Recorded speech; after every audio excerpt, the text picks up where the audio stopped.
বাসাতেই আজকে বানিয়ে নিলাম মজাদার বাহিরের আনহাইজিনিক খাবার খাওয়ার চাইতে বাসাতেই তৈরি করে খেলে এটা স্বাস্থ্যের জন্য ভালো।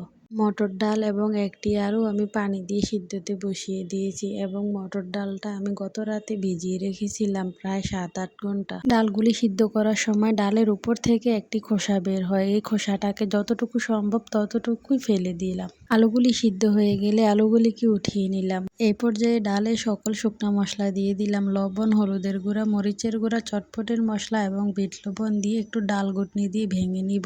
এখন এটাকে ঢেকে দিব যতক্ষণ না পর্যন্ত ডালগুলি ভালো করে সিদ্ধ হয়ে আসছে। এখন আমি তেঁতুলের টকটা বানিয়ে নিব। একটি বাটিতে পরিমাণ মতো তেঁতুল দিয়ে একটু পানি দিয়ে তেঁতুল থেকে তেঁতুলের বিচিটাকে আলাদা করে নিতে হবে, ভালো করে কচলে। বিচিগুলি আলাদা করা হয়ে গেলে টকটা আপনি যতটুকু টক রাখতে চান ততটুকু টক রেখে পরিমাণ মতো লাগলে পানি দিবেন।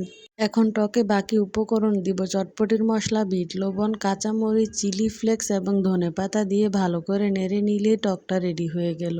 ডালটা সিদ্ধ হয়ে আসলে এক এক করে আমি ফুচকাগুলোকে ভেজে নিব। আজকে আমি বাজারের কেনা প্যাকেট ফুচকাগুলো দিয়ে চটপটিটা বানাবো। যারা দোকানের কেনা ফুচকা দিতে চান না তারা বাসায় ফুচকা বানিয়ে নিতে পারবেন। ময়দা, সুজি, পানি, লবণ দিয়ে ডোটা করে ছোট ছোট করে বেলে তেলে ছেঁকে নিলেই তৈরি হয়ে যাবে ফুচকা। এখন আমি কড়াইতে তেল গরম করে এক এক করে ফুচকাগুলোকে দিয়ে ভালো করে ভেজে নিব।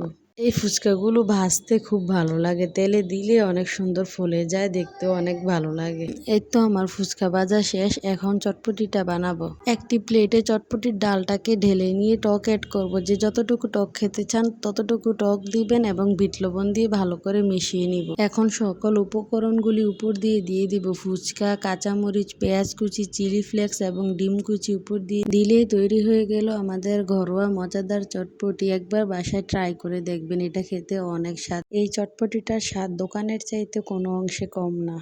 এমন সুন্দর ভিডিও পেতে আমার পেজে ফলো দিয়ে রাখবেন। ভিডিওটা কেমন হয়েছে কমেন্টে জানাবেন। ধন্যবাদ সকলকে ভিডিওটা দেখার জন্য।